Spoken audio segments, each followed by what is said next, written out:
Stiffness तो मैंने कहा ना, वो थोड़ा टाइम लेगा उसको जाने में, बिकॉज ऑफ जो हमने उस दिन ट्रीटमेंट किया था, तो एक्चुअली में जो स्पाज़म था जिसकी वजह से आपको पेन हो रहा था और आप बैंड भी नहीं हो पा रहे थे, उसको रिड्यूस करना था। एंड जो स्टिफनेस है, वो स्टिफनेस इसलिए है क्योंकि अल्फा S1 के पास जो बल्जिंग है उसके वजह से जो मसल्स है वो उस पर इम्पेक्ट पड़ रहा है, तो वो ग्रेजुअली डाउन होगा, मतलब स्टिफनेस 2 या 3 सीटिंग के बाद रिड्यूस होगा। एंड जो अल्फा S1 का जो बल्जिंग है वो धीरे धीरे धीरे धीरे it will take time to reduce it, but आपको एक्सरसाइज करना है। एंड एक्सट्रीम एक्सरसाइज नहीं करना, just like a previous one कि आप टेबल टेनिस भी खेल रहे हो, जिम भी जा रहे हो, you can use one thing, if you want to play table tennis you can play, but precaution के साथ, बिकॉज ऑफ टेबल टेनिस में आपको थोड़ा झुक के पोस्चर के साथ खेलना होता है। सो आप उसको थोड़ा सा अवॉइड करें इंडस्ट्रियल डेज, एंड उसके बाद एक बार जब आप रिकवर हो जाते हैं फिर आप खेलते रहिए, कोई प्रॉब्लम नहीं है, राइट। मसल्स के लिए अप्रॉक्सीमेटली 20 दिन, 20 डेज। एंड जो बोन है उसमें टाइम लगेगा, बट 20 दिन में मसल्स रिकवर हो गया तो मसल्स को स्ट्रेंथनिंग करते रहो, आप उसको खेल सकते हो। अगर आप उसको स्ट्रेंथनिंग करते हुए खेलते हो तो आपका चांसेस है कि आपका जो पेन है वो कम होगा। आप उसको स्ट्रेंथनिंग ऐसे क्या, जैसे अभी आप शाम को खेलने चले गए टेबल टेनिस, आपने बॉडी को स्ट्रेच नहीं किया, यू स्टार्ट, राइट, तो आप उसमें क्या होता है, मसल्स रेडी नहीं है, आपने उस पर एक्सट्रीम प्रेशर दे दिया। सो बिफोर प्लेइंग आप अपने बॉडी को स्ट्रेच कर लो, थोड़ा सा बॉडी को थोड़ा सा लूज करो, and then you can start your play. That's very simple. तो इस तरह से हम उसको करेंगे। तो ये 20 दिन के बाद ही होगा? हाँ, 20 दिन के बाद, इन द सेंस 20 दिन के बाद आप अपने गेम को आप स्टार्ट कर सकते हो, बट एटलीस्ट 20 डेज आप उसको रेस्ट में रखिए। Rest in the sense gym में जाइए, कार्डियोवास्कुलर एक्सरसाइज अगर आप करते हो तो थोड़ा बहुत तो करिए, अदरवाइज नहीं करेंगे तो मेरे हिसाब से बेटर है थोड़ा वेट ट्रेनिंग करिए। उसमें भी शोल्डर नहीं मारना है, चेस्ट मार सकते हो, डंबल्स खड़े होकर नहीं मारना है, बैठ के मार सकते हो, शोल्डर भी मार सकते हो बट मशीन के थ्रू, डायरेक्ट वेट लेके शोल्डर अप डाउन नहीं करना। डेड लिफ्ट मारना ही नहीं है बिल्कुल भी, थाइस मार सकते हो, काप्स मार सकते हो, कोई प्रॉब्लम नहीं। स्क्वाट नहीं मारना। प्रेस मार सकते हैं, लाइक कर सकते हैं, बट वो मशीन के सपोर्ट के तरह आता है ना, जो आप पैर को लटका के करते हैं जिसमें बैक को सपोर्ट रहता है, उससे कर सकते हो, उससे कोई प्रॉब्लम नहीं है। और उसमें भी वेट ज़्यादा गेन नहीं करना है, जैसे अभी हमारा क्या कैपेसिटी होती है कि 300-400 LPS हम डाल देते हैं, लेकिन उतना नहीं डालना, मैक्सिमम 50 तक अगर आप उसको कैरी करते हो तो कर लो, कोई दिक्कत नहीं, 100-150 तक नहीं जाना। डिस्क बुल्जिंग कम होती है? हाँ, कैसे होती है? उसका रीज़न समझाता हूँ। फर्स्ट समझना है कि डिस्क बल्जिंग होती क्या है। ये हमारा वर्टिब्रा है, right. Up down and up दोनों तरफ जब प्रेशर आने लगता है तो उसका रीजन होता है ये bulging, it's called a bulge. जब मैं इस प्रेशर को रिलीज कर दूंगा तो नेचुरली ये अपनी जगह पे जाएगा, बिकॉज ऑफ इस पे मसल्स का प्रेशर होता है। प्रॉब्लम कब आता है, जो ये बल्ज है ना वो टीयर हो जाता है, फट जाता है, तो उसको हम बोलते हैं हार्नेशन, हार्नेटेड हो गया। हार्नेटेड में रिकवर होना मुश्किल है, बिकॉज ऑफ इसके अंदर का जो लिक्विड है, फ्लूइड है, वो बाहर आ गया। तो जो बाहर आ गया हम उसको अंदर कैसे लेंगे, तो देयर आर ऑप्शंस कि पहले हम इसको हील करें, यानी जो बल्जिंग जहाँ से बाहर निकल रही है उसको हम पहले हील करें। तो उसके लिए हम अग्निकर्मा करते हैं ताकि वो जो पोर्शन है वो हील हो। जब एक बार वो वहाँ पे हील हो गया तो अंदर की फ्लूइड अंदर है, जो बाहर की वो बाहर है। फिर नेचुरली आपके डाइट के थ्रू प्लस आपके एक्सरसाइज के थ्रू उसको धीरे धीरे धीरे डाइल्यूट किया जाता है with the help of alkaline, मतलब आपकी बॉडी को अल्कलाइन किया जाएगा, जिसकी वजह से वो जो बल्जिंग जो साइनोवियल फ्लूइड है वो नेचुरली उसमें डाइल्यूट होना शुरू हो। तो इस तरह से हम उसको रिकवर करते हैं, लेकिन इस प्रोसीजर में टाइम लगता है, हो सकता है 1.5 साल लगता है, 2 साल लगता है, बिकॉज ऑफ ये लेंदी प्रोसीजर है। आप डाइट फॉलो कर रहे हो, एक्सरसाइज कर रहे हो, तो नेचुरली बॉडी इसको स्लोली स्लोली उसको डाइल्यूट करती है, क्योंकि ये बिल्ड होने में भी टाइम लगता है। आपको ऐसा लगता है कि मुझे अभी पेन आया दैट मीन्स अभी ये हुआ रहेगा, ऐसा नहीं होता है। 3 या 10 दिन या 1 महीने पहले या 1 साल पहले आपका एक्सीडेंट हुआ या आपने जंप मारा उसकी वजह से डिस्क बल्ज हुआ, ऐसा नहीं। मेरे पास कितने पेशेंट आते हैं जो 40-45 के बाद आते हैं, उनको बोलते हैं कि भाई मैं बाइक चला रहा था मुझे पेन आ गया। तो उनको मैं समझाता हूँ कि सर ये आपका अभी का नहीं है, ये ओल्ड है, बिकॉज ऑफ क्या है कि यहाँ पे जो कंडीशन है ये ओल्ड वाली दिख रही है, तो ये आपके बचपन में या आपके जवानी में आपने कुछ किया होगा, उसका इम्पेक्ट अभी हो रहा है। तो ट्रिगर हुआ तो पेन हमें समझ में आया, ट्रिगर नहीं हुआ तो हमें पेन समझ में नहीं आता। कितने लोग होते हैं जो बल्जिंग लेके घूमते हैं, उनको पेन ही नहीं होता। तो हम ये नहीं कर सकते कि बल्जिंग हुआ है तो मतलब पेन आएगा, बट अगर पेन आ रहा है तो हमें एक काम करना है कि बल्ज को हमें रिड्यूस करना है, right? तो ये कैसे पता है कि बल्ज आया है मेरे या सिर्फ मसल स्पैज़म है? जैसे मैंने उस दिन रेक्टिफाई किया था आपका, आपके पैरों को मूवमेंट करके आपके डिस्क के बीच का गैप होता है, जैसे ये स्पोनियस प्रोसेस है और ये ट्रांसफर प्रोसेस है, तो इसके बीच में गैप होता है। वो गैप को हम लोग देखते हैं कि कुछ कम हुआ है क्या, कुछ ज़्यादा हुआ है क्या, कुछ हड्डी ऊपर नीचे है क्या, तो उससे हमें एक अंदाज़ा मिलता है। मैंने आपको क्या कहा था कि अंदाज़ा है। तो अब प्रैक्टिस करते हुए हम लोग को 14 साल हो चुके हैं, तो अब प्रैक्टिस करते करते हमें इतना आइडिया मिल जाता है कि किस बोन के कंडीशन में क्या है। तो अपना अंदाज़ा 90% तक एक्यूरेट होता है कि हाँ मैंने बोला मतलब होता है, 10% अप्स एंड डाउन होता है। तो उसमें हमें सिर्फ ये हमारा कैलकुलेशन होता है कि चलो ये मेजर हो रहा है, यहाँ पे मुझे डाउट लग रहा है, यहाँ पे बल्जिंग हो सकती है। फिर हम उसको सिम्टम्स से मैच करते हैं, फिर उसके पर्टिकुलर जो सपोर्टिंग मसल्स है उसको चेक करते हैं। जैसे मैंने आपके स्पोनियस प्रोसेस भी डाला, फिर ट्रांसफर प्रोसेस भी डाला, पैरास्पाइन वाले जो मसल्स है उसको चेक किया, फिर आपको बोला कि नहीं आपको ये प्रॉब्लम इतने दिन से और ये चीज़ है। क्योंकि हर एक चीज़ को डेवलप होने में टाइम लगता है। कुछ पेन होते हैं जिसमें मसल्स लूज होती है, तो हम बोलते हैं ये एक्यूट पेन है, यानी अभी हुई है, क्योंकि मसल्स पे उसका इम्पेक्ट नहीं गया है। तो हम बोलते हैं कि ये अभी आपका एक्यूट है, 2-3 सिटिंग में नॉर्मल हो जाएगा। लेकिन जो थोड़ा क्रॉनिक हो गया यानी जो थोड़ा सा ओल्ड हो गया, तो उसमें हम बोलते हैं कि टाइम लगेगा, बिकॉज ऑफ ये मसल्स के साथ इन्वॉल्वमेंट इसका हो चुका है। तो पहले मुझे स्टेप बाय स्टेप उसको रिवर्स करना है, एंड फिर तब जाके वो पूरी तरह रिकवर होगा, राइट। तो अभी आप आज का क्या रहेगा? तो आज आप एक सिटिंग देके ये मसल ये अभी आज जो हम करेंगे ये मसल्स को पूरा रिलैक्स कर देंगे। जो 20-30% बचा हुआ है, oil treatment, Cairo and all, वो सब हो जाएगा। पिछली बार आपका मसल्स का पेन था तो आपके सिर्फ कमर पे किया था, आज अभी आपके फुल बॉडी पे ट्रीटमेंट होगा। उसके बाद कायरो भी आपका फुल बॉडी अलाइनमेंट होगा। जो लास्ट टाइम हमने पर्टिकुलर प्रेशर डाल के उस चीज़ को हमने सेट करने की कोशिश की, उधर उतना प्रेशर नहीं डालेंगे, उसके कंपेयर हम पूरे बॉडी पे इक्वली प्रेशर करेंगे। एक्सरे निकाला आपने, 2 महीने बाद फिर एक एक्सरे निकाले, यानी 8 सेटिंग या 10 सेटिंग के बाद, तो आपको एक्सरे में मुझे चेंजेस दिखना चाहिए। मैंने जो पहले 10 सेटिंग से पहले 2 महीने से पहले मेरा एक्सरे में क्या दिख रहा था, वो बोन चेंज हुआ कि नहीं हुआ। ओवरऑल ट्रीटमेंट उसी के लिए कर रहे हैं ना कि बोन का शेप और बोन की जो डिस्टेंस है वो चेंज होनी चाहिए। तो अगर वो चेंज हो गया दैट मीन्स मेरा ट्रीटमेंट सक्सेस है। तो बस हम और वो हमारा एविडेंस भी होता है, तो फिर आपके उसमें भी चेंजेस दिखाई देगा, आपके एमआरआई में भी और उसमें भी। मेरे कम से कम मुझे लगता है 30 या 35 केसेस होंगे जिसके अंदर मेरे एमआरआई रिपोर्ट पड़े होंगे बिफोर एंड आफ्टर वाले। तो इसलिए हम बोलते हैं कि रिकवर होता है लेकिन टाइम लगता है। तो वो ऐसा, क्योंकि ये कोई मैजिक तो है नहीं कि हम कर लेंगे। बॉडी है, बॉडी में कोई भी चीज़ स्लोली होगी, शुरुआत होगी एंड होगी, तो उसको जो टाइम ड्यूरेशन है उतना आपको देना पड़ेगा। तो वो बोलते हैं वीकली वंस।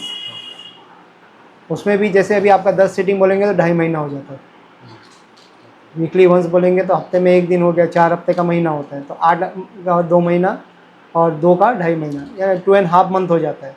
तो आपकी बॉडी में अप्रॉक्सीमेटली 75 डेज़ का चेंजेस आपको दिखाई देगा, ऐसा। ठीक है ना, सो जाइए, मशीन घुमाएंगे एंड इसको तो आज ऑयल ट्रीटमेंट पूरा पूरा फुल बॉडी होगा। हो गया, आ रहे बाहर, ठीक है, जब तक आता है तो मशीन घुमा दो।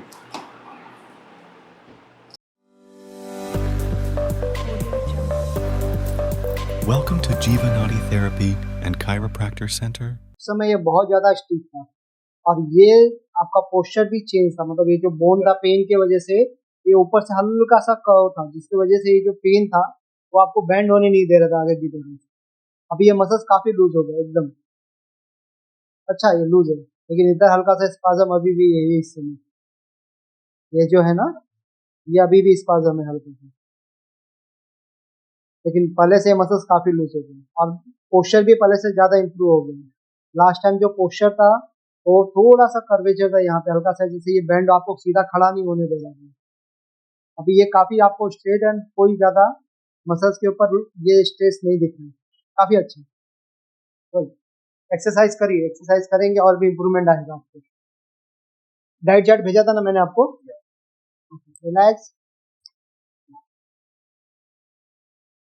लूज,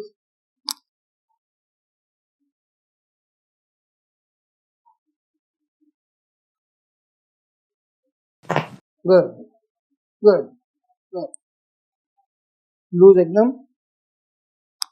डन,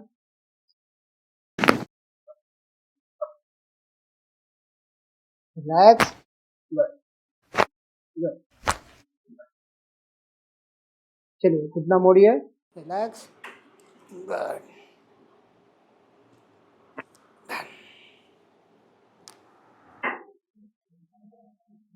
लूज,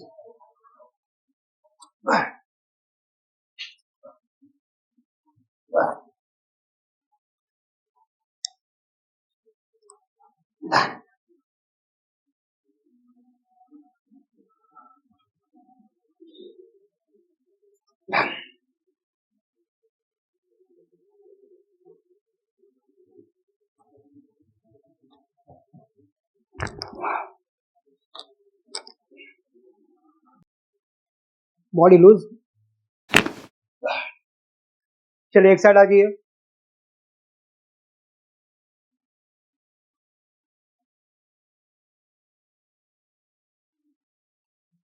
चलिए आगे आइए, गुड, नीचे का पैर सीधा,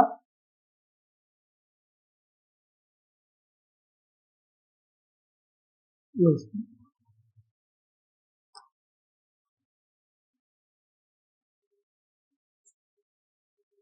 रेडी, आ जाइए सर, लॉक करिए,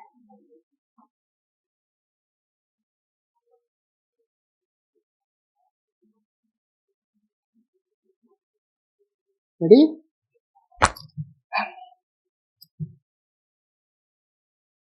चलिए पैर सीधा करिए,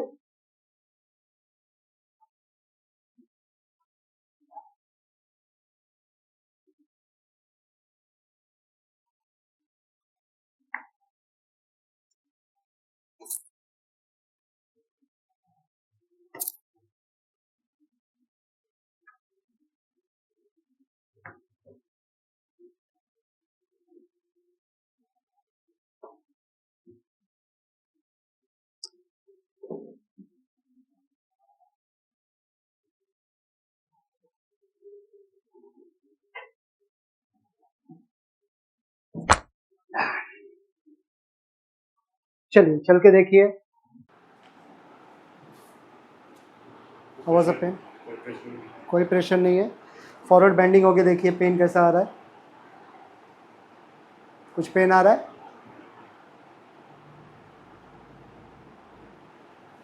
रिलैक्स है,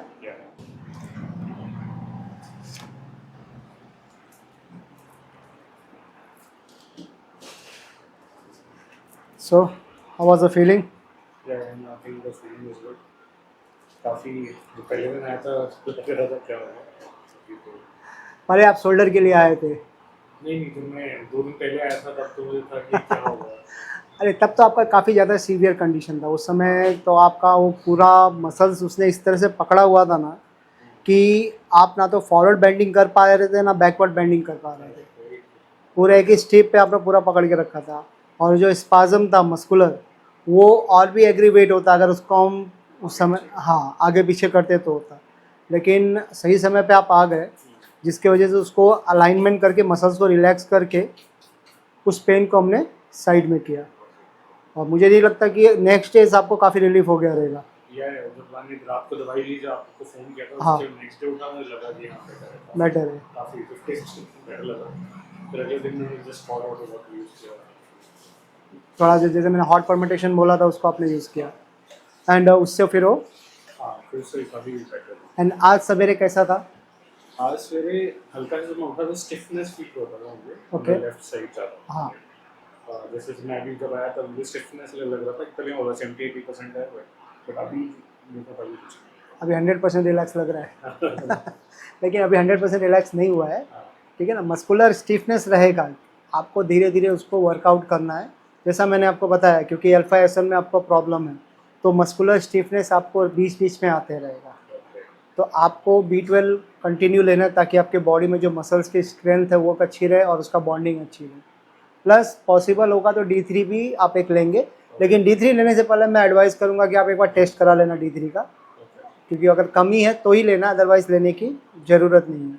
मोस्ट प्रोबेबली आपके केसेस में हो सकता है कि आपको D3 भी कम हो, लेकिन B12 आप 1 महीने तक कंटिन्यू चालू रखेंगे। और जो मैंने वर्कआउट बताया है वो आपके व्हाट्सएप पे आया, राइट? तो वर्कआउट कंटिन्यू करते रहना, जिसमें आपका 11 स्टेप लंबर के लिए, 7 स्टेप आपके नी के लिए, तो टोटल 17 स्टेप है। वो 17 स्टेप आपको वर्कआउट करना है। 11 स्टेप आपका है जिसमें ग्लूटन मोज स्ट्रेच है, कोबरा पोज है, कैट एंड कैमल है, दैट्स इट। ठीक है, 10 आउट ऑफ कितना रिलैक्स हो गया आपको अभी?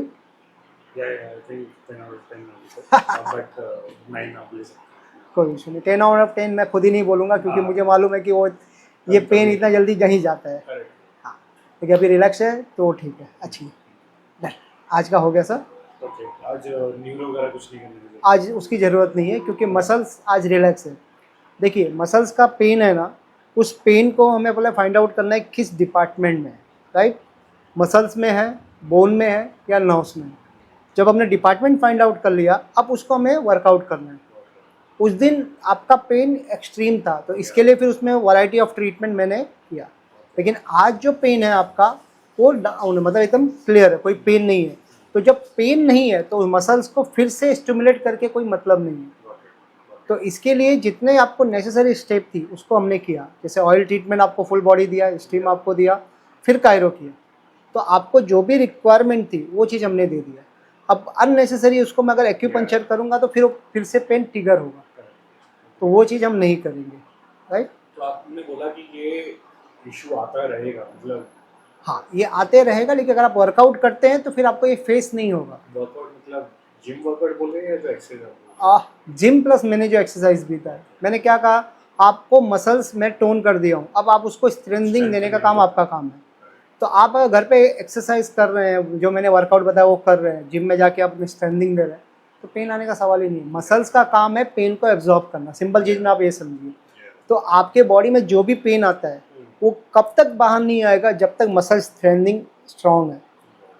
अगर मसल्स का स्ट्रेंथ स्ट्रांग नहीं है, लूज होना शुरू हुआ, तो पेन फिर ट्रिगर होना शुरू होगा, क्योंकि जो भी बॉडी में एक्सटर्नल फोर्स होता है वो मसल्स को एब्जॉर्ब कर लेता है।